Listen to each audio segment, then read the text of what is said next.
Welcome back everyone, I hope you're all doing good, having a great day. I've been testing out different builds inside the PvP for a few days now using wizard, different essences, modifier, trying them out. I even shared some of the videos with some different builds, but I was not happy with any of those builds because I was not getting constant results. Some games were good, other games were not good. And so I kept testing and testing and came up with these builds here, which gave me the highest damage that I felt like, and my performance was consistent overall throughout all the matches. But the skill cap is extremely high, so keep that in mind. You might not do good with these builds.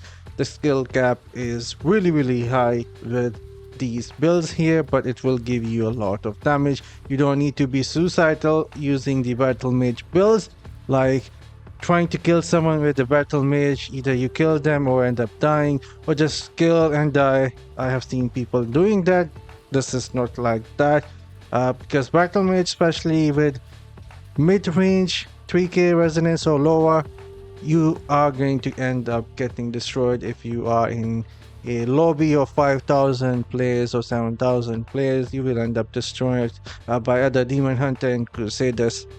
That battle mage is only working if you are fighting players at your resonance or lower, and that is not the case for me. I play in East Coast North American server, always in 4-5k lobbies, and battle mage does not work for me. I end up getting destroyed by crusader or demon hunter who just use a dating swing and get away and finish me off with a knockback shot and multi-shot as well, which knocks back. So it's not like that. We have a decent range with the builds, and we can fight between mid and long range with some really nice damage. Alright, so now that is out of the way, I will be starting with the strength and weaknesses of the builds. But please leave a like on this video. It took me a lot of time to go through all the tests and this video as well. It takes time to edit a video like this. Alright, starting off with the strength and weaknesses. We have a long mid-range combat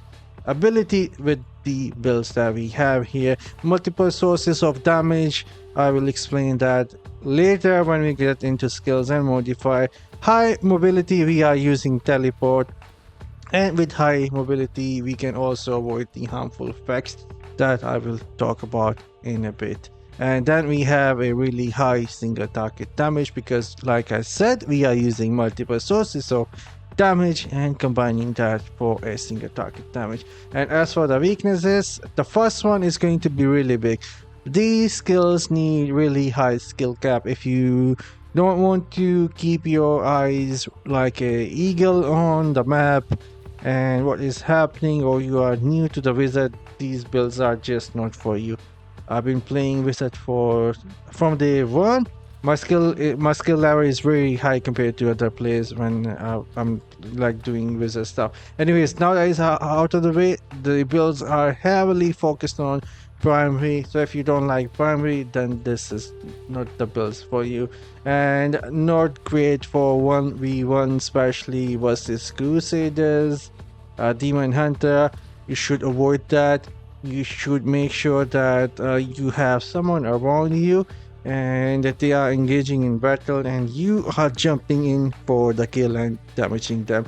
That is how we will be doing really good with the builds. If you want to go solo on these builds, then make sure you are higher resonance, who can take damage and finish the enemy off. Mostly I do go for the kill because my skill level is very high.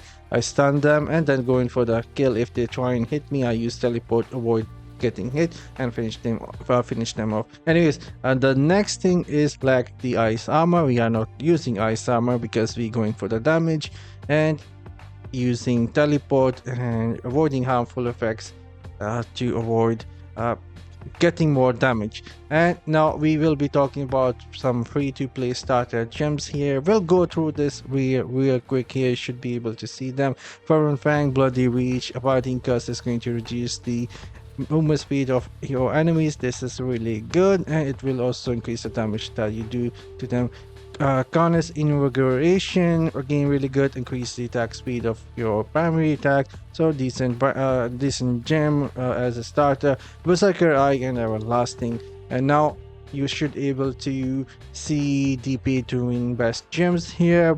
Bloodsock Jade, Sleeping Bar, Portal Hub, Gloom Cask. We're using the primary, so Gloom Cask is going to be really good. Howler Core, and as for the Frozen Heart, you can go with something else.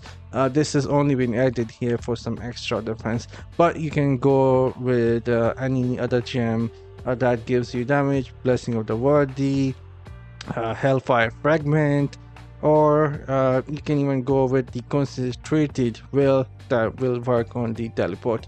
And now the Paragon Tree that we're using is going to be, of course, Gladiator, and this is how it looks. You can take a look here, my Gladiator tree. And next thing, we will be taking a look in set pieces here, which will be 4 pieces of Ritus.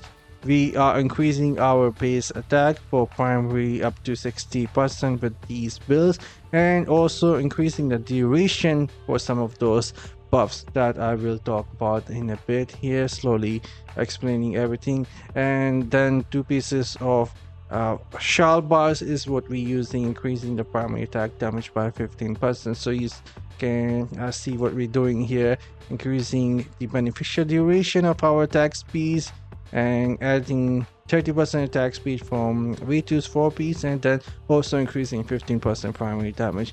And now let's get into the skills modifiers themselves, starting with the primary attack. That is going to be Electrocute here, and the modifier that we have here is coming from a offhand. When we use Electrocute, it also increases the primary attack speed up to 30%. So we have 30% attack speed from Ritus and 30% from the offhand here, and these are 2 sources of attack.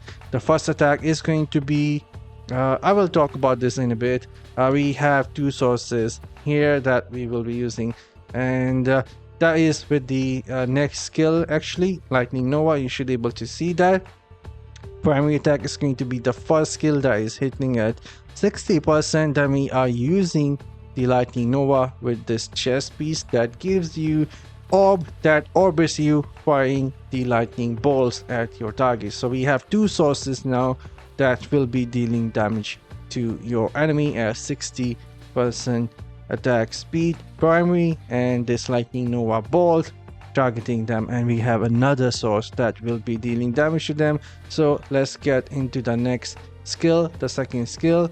That is going to be Teleport here. With teleport we only using 1 modifier here.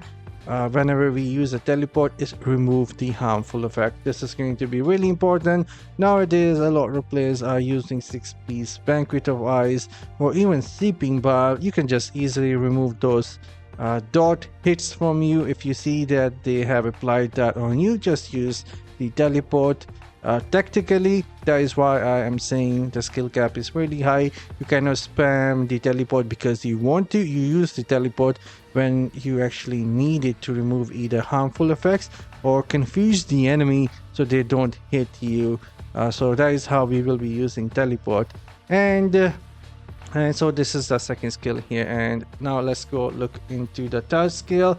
That is going to be the Arcane Torrent. This is going to be our third source of attack for a single target. We have a primary attack, we have a chest piece that also does the damage with our attacks primary, and this is a third source that will be dealing damage to the enemy as well. Arcane Torrent with the new main hand, it will automatically will be hitting them, and we are adding another layer of additional damage with the new pens. Why I'm not using the novel one that has more damage? Because sometimes they won't be in the range and your tracking missile will miss and not hit anything. With this, if they get hit by 4 times, you are 100% getting that additional hit. So this is going to be better in my PvP. People run away and come back, and so that is why we're using this pen here. So we have 3 sources of damage that will be hitting your enemy. Primary, Lightning Nova with the Orbit Lightning one, and the third one is going to be Arcane Torrent. And This is how we are doing a lot of damage. And if you want to stun someone, that is going to be the next skill here. We are using Scorch with Magma. This is going to be really good skill for the objective as well. If your team is trying to push the objective, you can send the Scorch in. It has a really high radius for stun. It can stun them, stop them, interrupt their skills basically, and it will be really big help for your team. And if someone is trying to come to you and you have a really fast and good aim, you can easily stun them with the Scorch. If you have seen me playing on live streams, my aim is extremely good. If you have seen some of the videos that I have posted where I am killing 18 player and not dying, 20 players and not dying, and using Scorch even versus some Necromancer and Demon Hunter, really love the skill here. But again, you need to have a really high skill cap to play these builds. And now let's look into the next thing, that is going to be the Reforge bonus here. This is how it looks. Three things are really important here: primary attack, the duration of beneficial effects, attack speed, and if you want, you can go with the skill damage, critical hit damage. If you don't want that, you can actually change the skill damage to block. You can get up to 12% block. That is going to be really good. And instead of critical hit damage, you can go with something like continual damage reduction. That is again really good in PvP. Now I'm signing off. Leave a like on this video. It took a lot of time to come with these builds. I see you guys in the next one. Till then, as always, have fun and take care, guys.